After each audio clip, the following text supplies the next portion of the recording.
Hello class, I hope you guys are doing well. This is your instructor Joseph Sellis, and today we're going over the basic uppercut speed drill. Okay, so to understand the uppercut speed drill, we first have to understand the slip. Okay, so you're going to be in your ready position or your fighting stance. Left foot forward, right foot back for traditional.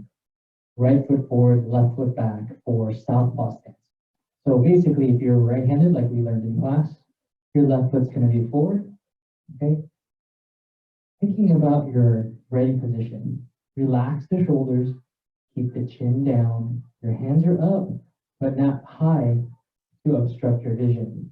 Knees are bent, and for fluidity of motion, you want to keep your heels up off the ground. Okay, you want to be able to move forward and back and side to side relatively easily. If your feet are flat, that's going to prevent you from doing that. If your feet are close together, you don't have good balance. If your feet are too wide, you're going to be too slow. So it's just trying to find that position that meets in the middle, okay? So your feet are just a little wider than hip width, staggered stance, chin is down, and hands are up, okay? When you're working on a slip, I want you to imagine bringing your shoulder towards your partner, towards your target, towards your opponent, okay? When would you slip? Well, you're going to slip when someone does a jab or a cross, a straight punch, okay? Just a review from our other class, when someone does a wide hook, that's when you engage in a cover, okay, this position. But for a slip, that means the punch is coming at you from point A to point B really fast. A linear motion versus a circular motion, all right? So that means you're going to have to react a little bit faster. So it would seem counterintuitive to actually bring your body towards the punch, okay, instead of come back. The reason why you bring your body towards the punch is that you want to establish a dominant or better position when you return the strike or when you counter strike. Okay, so an example, someone is doing a jab or a cross. To me, I'm going to bring my right shoulder down, keeping my hands up still, protecting my chin. Okay, from this position, I can engage in uppercut and uppercut. Okay, nice and easy. So that's your basic drill. Other side, bringing your left shoulder towards your opponent, down, engaging an uppercut and an uppercut. When you're doing the uppercut, it's really important that your force or your power comes from your hips.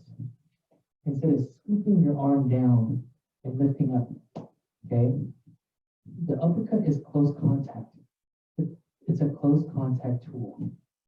So you don't need to scoop, okay, and try to go way towards your opponent. Your opponent should be already close to you.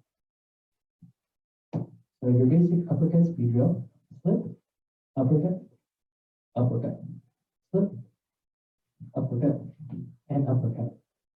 When you're doing this at home, or when you're doing this with your partner, and your partner is feeding you the jab and cross, it's important that you maintain a close distance so you can simulate real combat. Your front feet are touching. So in my case, my left foot would be touching my opponent's left foot if we're both traditional stance. So your drill again, slip, uppercut, uppercut, slip, uppercut, uppercut, slip, uppercut, uppercut, slip, uppercut, uppercut. Okay? And that's basically your basic uppercut speed drill. An intermediate uppercut speed drill would be incorporating your jab cross and your cross hook. Jab cross and cross hook. So it would be a 4-hit combination in response to a jab or cross that your opponent is feeding you. Okay? So an example here, I'm going to slip. I'm going to fire 2 uppercuts. 1, 2, 3, and 4. 4-hit return. Other side, slip, uppercut, uppercut, cross, hook, slip, uppercut, uppercut, cross, slip, uppercut, uppercut, cross, hook. Hope that makes sense. I'll see you next time.